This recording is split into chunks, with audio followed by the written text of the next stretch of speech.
हरिओम प्रिय दर्शकों, इस वीडियो में हम जानेंगे कि मार्गशीर्ष अगहन मास की अमावस्या कब है। क्योंकि मार्गशीर्ष की अमावस्या बहुत ही श्रेष्ठ मानी जाती है और इसमें किए हुए उपाय पितरों के निमित्त तर्पण, दान, स्नान, तीर्थों में दीपदान इत्यादि का बड़ा ही महत्व है। क्योंकि भगवान कृष्ण ने गीता में कहा है कि महीनों में मैं मार्गशीर्ष का महीना हूँ, इसलिए इसकी महत्ता बहुत बढ़ जाती है।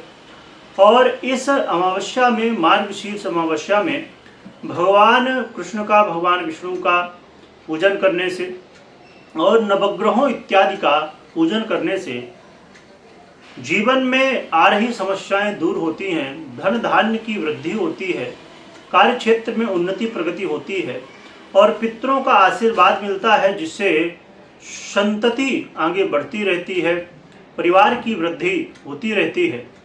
तो कब अमावस्या रहने वाली है, क्या उपाय करने होंगे? तो अमावस्या 19 तारीख को सुबह 9:45 बजे से ही प्रारंभ हो जाएगी और फिर 20 तारीख को दोपहर में 12:15 बजे तक, 12:16 तक रहेगी। तो इसकी थोड़ी सी भ्रम की स्थिति है, क्योंकि 19 तारीख को 9:43 से शुरू होगी और फिर 20 तारीख को भी रहेगी। देखा जाए तो व्रत की जो अमावस्या है तो ये 19 तारीख को रहेगी और जो पितरों के लिए है वो दोनों दिन ही किया जा सकता है।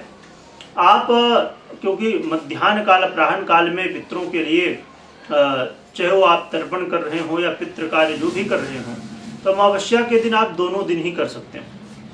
या तो उदया तिथि का ज़्यादा महत्व इसमें माना जाता है, तो आप 20 तारीख को फिर मध्याह्न काल में 12:15 बजे तक का समय होगा, 12:16 तक का, तो उसमें पितरों के लिए तर्पण कर सकते हैं और जल से, चावल से, तिल से, कुश से, इन सभी से पितरों को ओम पितृदेवाय नमः, या आप नाम इत्यादि जानते हो तो नाम गोत्र इत्यादि बोल के और पितरों के निमित्त जल दे सकते हैं। और तीर्थ में स्नान करने का भी, क्योंकि स्नान दान की अमावस्या जो होगी वो 12 तारीख को मानी जाएगी, या आप ये क्षमा करिएगा 20 तारीख को मानी जाएगी। और यदि ऐसी स्थिति हो कि कहीं दूर हो तो फिर आप 19 तारीख को ही चले जाएं, उस दिन भी स्नान कर लें तो काफ़ी महत्व होता है। तो यदि आपके आसपास कहीं तीर्थ स्थल हो, वहाँ जाकर स्नान दान पुण्य इत्यादि करना बहुत ही अच्छा माना जाता है और इसका जो पुण्य है वो अक्षय हो जाता है। और यदि ना हो तो अपने घर में जब आप स्नान करें तो थोड़ा सा गंगा जल डाल के, और या तो तीर्थों का जल हो डाल के, और फिर स्नान इत्यादि कर सकते हैं। इस दिन यदि आपके जीवन में धन की समस्याएं या अन्य समस्याएं, कार्य क्षेत्र को लेके या किसी तरह की समस्याएं हों, तो एक तो पितरों की सेवा करने से उनका आशीर्वाद मिलता है और सभी समस्याएं, चाहे व्यापार हो चाहे नौकरी हो, सभी समस्याएं दूर होती हैं। और आज के दिन भगवान नारायण की, भगवान कृष्ण की आराधना करना, माँ लक्ष्मी की साथ में आराधना कर सकते हैं। ओम महालक्ष्मी नमः, ओम नमो भगवते वासुदेवाय नमः, ओम नमो नारायणाय नमः, जो भी मंत्र आप चाहें तो जप सकते हैं इन मंत्रों को और पूजन कर सकते हैं। और इसके अलावा देखिए, इसमें एक बड़ी महत्वपूर्ण और एक कहा जाए कि पितरों के निमित्त, देवताओं के निमित्त, सभी समस्याओं के निमित्त दीपदान का बड़ा महत्व है। यदि आपके कहीं आसपास बहता हुआ पानी हो, नदी हो या तीर्थ स्थल में आप जा रहे हो, तो वहाँ पर दीप दान कर सकते हैं, है ना। तो बहते हुए जल में आप तेल के दीपक का दान कर सकते हैं, और या तो घी का भी कर सकते हैं, तेल का ज़्यादा किया जाता है, तो आप ये कर सकते हैं।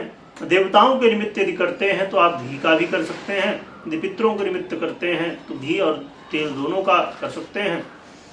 या फिर आप यदि, अब जैसे बहुत सारे लोगों के जीवन में, अब जैसे वर्तमान में कुंभ राशि, मीन राशि, मेष राशि, इनकी जो है तो शनिदेव के 7.5 से प्रभावित है 3 राशियाँ।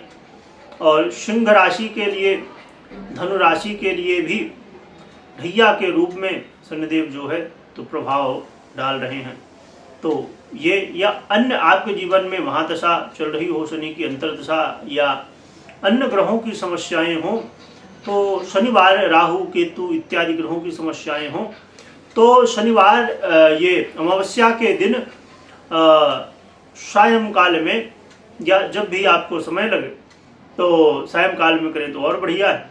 तो आप दीपदान पीपल के वृक्ष के नीचे कर सकते हैं या हनुमान जी के मंदिर में कर सकते हैं, शिव मंदिर में कर सकते हैं, हनुमत आराधना, शिव आराधना कर सकते हैं, पीपल की वृक्ष की पूजन इत्यादि कर सकते हैं। तो ये सभी उपाय करने से ग्रहों से संबंधित शनि के राहु केतु इत्यादि से संबंधित पीड़ाओं से मुक्ति मिलती है। लक्ष्मी नारायण भगवान की, राधा कृष्ण की आराधना करने से, श्री सीतारामचंद्र भगवान की आराधना करने से धन की और इत्यादि सभी समस्याओं का शमन होता है और जीवन में उन्नति प्रगति होती है। ये मार्गशीर्ष अमावस्या बहुत ही श्रेष्ठ एक अवसर है, जिस समय आप अपने पितरों के लिए, अपने देवताओं के लिए पूजन पाठ इत्यादि, दान पुण्य इत्यादि कर सकते हैं। अब इस दिन तिल का, कंबल का, उड़द का इत्यादि जो भी आपके पास यथा सामग्री, अन्न, शनि जन जैसे पीड़ा है तो शनि से संबंधित, राहु से संबंधित, या पितरों के निमित्त दूध है, चावल है, सफ़ेद वस्त्र हैं, इत्यादि इत्यादि सामग्रियाँ आप पितरों के निमित्त भी दान पुण्य कर सकते हैं। और जो भी करें उसमें कुछ न कुछ दक्षिणा जरूर अपने यथा सामर्थ्य के अनुसार रखें और फिर ये कर सकते हैं। और त्रिपिंडी श्राद्ध इत्यादि यदि करना चाहें तो उसके लिए भी बहुत अच्छा मौका है। और इस अमावस्या में भगवान नारायण की कृपा, क्योंकि वो सभी के अंश कहा जाए और भगवान विष्णु और सभी के अंश एक ही है, यानी भगवान विष्णु से ही सभी, चाहे पितरों, आर्यमा इत्यादि पितरों के रूप में भगवान विष्णु ही, ग्रहों के रूप में भगवान सूर्य के रूप में, क्योंकि उनकी आत्मा माने जाते हैं, तो हर जगह भगवान का कण कण में वास है। और आज के दिन भगवान नारायण की विशेष आराधना, तो इसमें आप विष्णु सहस्त्र नाम का पाठ कर सकते हैं, तो इसका भी बड़ा महत्व है। श्री सूक्त इत्यादि का पाठ कर सकते हैं। अमावस्या एक अपने आप में एक ऐसा अवसर जो कि यदि आप तंत्र से या सिद्धि इत्यादि से जुड़ना चाहते हैं तो उसके लिए बड़ा अच्छा अवसर होता है, परंतु तंत्र मंत्र इत्यादि में गुरु की आवश्यकता, बहुत परम आवश्यकता होती है। बिना गुरु आज्ञा के, बिना गुरु के निरीक्षण के इन सब चीज़ों से नहीं जुड़ना चाहिए। तो बहुत ही अच्छा अवसर है ये मार्गशीर्ष अमावस्या, तो इसका लाभ जरूर उठाना चाहिए। कमेंट में जयकारा अपने पितरों की लगाइएगा, भगवान की लगाइएगा और को स्मरण करिएगा। यदि आपके कोई प्रश्न हो तो कमेंट कर सकते हैं, जिससे जल्द से जल्द आपको वीडियो मिल सके। वीडियो देखने के लिए बहुत बहुत धन्यवाद।